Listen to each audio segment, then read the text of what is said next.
السلام عليكم ورحمة الله وبركاته. عاملين ايه يا شباب؟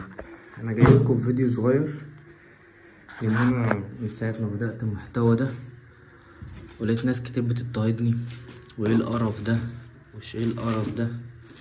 ماشي، هو قرف اللي مش متعود عليه، تمام، وده زي ما بيقولوا اكل عيش، يعني بدل ما احسن ما اقعد في البيت، فاهمني، واقعد على الامم واعمل مصايب، فاهمني.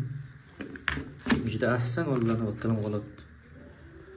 فيا ريت يا جماعه اللي مهتم بالمحتوى وحابب يعني عايز يساعدني، يا ريت تحطوا لنا لايك وتعملوا سبسكرايب في القناه، عشان احنا داخلين على 1000 متابع خلاص، وهنطلع ريفيو. ويا ريت تدعمونا عشان ما نحسوش بس ان يعني انا حاسس اللي فيه اضطهادات كتير اكتر من الناس اللي بتشجع، فاهمني. فالفيديو ده حاجه صغيره كده، يا ريت تشجعونا عشان نقدر نكمل. يلا، سلام.